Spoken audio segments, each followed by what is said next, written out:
오늘 발표된 극단적으로 갈리는 여론조사 결과는 단순한 숫자, 노름을 넘어 대한민국 정치의 복잡다단한 현실과 유권자들의 심리적 지형을 깊이 있게 파악해야 하는 중요한 지표입니다.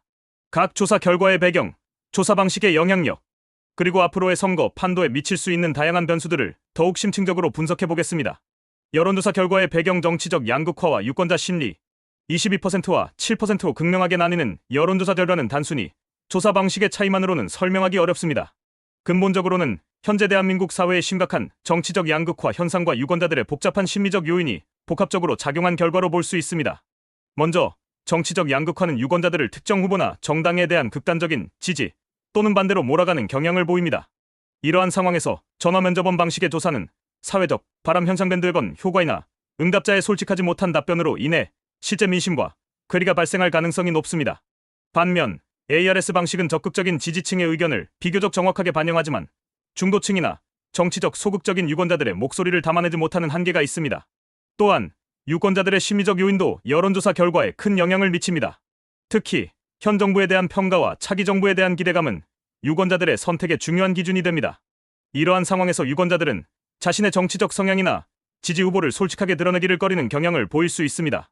특히 전화면접원 방식의 조사에서는 이러한 경향이 더욱 두드러지게 나타날 수 있습니다. 조사 방식의 영향력, 표본의 대표성과 응답자의 진솔성. 여론조사 결과의 신뢰성을 판단하기 위해서는 조사 방식의 영향력을 면밀히 분석해야 합니다. 특히 표본의 대표성과 응답자의 진솔성은 여론조사 결과의 정확성을 좌우하는 핵심 요소입니다. 전화면접원 방식은 비교적 높은 응답률을 확보할 수 있다는 장점이 있지만 표본의 대표성 확보에 어려움을 겪을 수 있습니다. 특히 젊은 세대나 바쁜 직장인들은 전화면접에 응답하는 비율이 낮아 표본이 특정 계층에 편중될 가능성이 있습니다.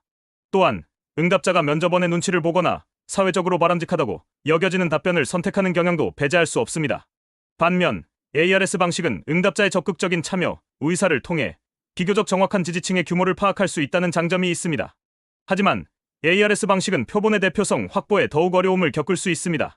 특히 고령층이나 스마트폰 사용에 익숙하지 않은 유권자들은 ARS 조사에 참여하기 어려울 수 있습니다. 또한 ARS 방식은 응답자의 진솔성을 담보하기 어렵다는 한계도 있습니다. 결국 어떤 조사 방식이 더 정확하다고 단정하기보다는 각 방식의 장단점을 이해하고 다양한 조사 결과를 종합적으로 고려하는 것이 중요합니다.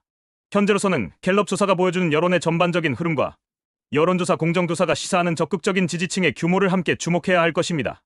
이준석 후보의 변수 지지율 분석과 선거, 판도 영향력 심층 분석. 이준석 후보의 지속적인 한자릿수 지지율은 이번 대선의 복잡성을 더욱 심화시키는 중요한 변수입니다.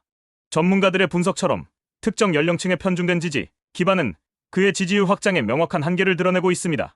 하지만 이준석 후보의 지지층은 단순한 연령층 구분만으로는 설명하기 어려운 복잡한 요인들을 내포하고 있습니다. 이준석 후보는 젊은 세대뿐만 아니라 기존 정치에 대한 불만과 새로운 정치에 대한 갈망을 가진 유권자들의 지지를 받고 있습니다. 이러한 유권자들은 기존 정당이나 후보에 대한 실망감으로 인해 이준석 후보를 지지하는 경향을 보입니다. 또한 이준석 후보의 독특한 정치적 메시지와 소통 방식은 일부 유권자들에게 신선함과 기대감을 불러일으키고 있습니다. 만약 이준석 후보가 완주를 포기하고 특정 후보를 지지할 경우 그의 지지층은 단순한 표 이동 이상의 의미를 가질 수 있습니다. 이준석 후보의 지지층은 단순히 표 계산으로 환원될 수 없는 복잡한 정치적 함의를 내포하고 있기 때문입니다. 따라서 이준석 후보의 거취는 막판 표심의 향방뿐만 아니라 앞으로의 한국 정치 지형에도 상당한 영향을 미칠 수 있습니다. 향후 선거, 판도, 전망 다양한 변수와 유권자의 역할. 현재 여론조사 결과만으로는 최종적인 승패를 예측하기 어렵습니다. 앞으로 남은 선거운동 기간 동안 각 후보의 전략, 주요 이슈에 대한 대응, 그리고 유권자들의 마음을 움직이는 결정적인 사건들이 발생할 수 있습니다. 특히 TV토론과 같은 공개적인 소통의 장은 유권자들이 후보의 정책, 비전과 리더십을 직접적으로 평가할 수 있는 중요한 기회가 될 것입니다. 또한 선거 막판에 발생할 수 있는 다양한 변수들도 간과할 수 없습니다. 예를 들어 예상치 못한 사건이나 사고, 후보의 말실수, 또는 여론을 뒤흔들 수 있는 새로운 이슈의 등장 등은 선거 판도를 예측 불가능하게 만들 수 있습니다. 결국 여론조사 결과는 참고 자료일 뿐 최종적인 선택은 유권자들의 몫입니다. 유권자들은 다양한 정보를 습득하고 심사숙고하여 자신의 소중한 한 표를 행사해야 할 것입니다. 앞으로 남은 기간 동안 발표될 여론조사 결과뿐만 아니라 각 후보의 공약과 정책, 그리고 과거 행적 등을 종합적으로 고려하여 현명한 판단을 내리시기를 바랍니다. 이번 대선은 대한민국의 미래를 결정하는 중요한 선택의 순간입니다. 여론조사 결과에 일희일비하기보다는 각 후보에 대한 깊이 있는 이해를 바탕으로 주권자로서의 권리를 행사하는 것이 중요합니다.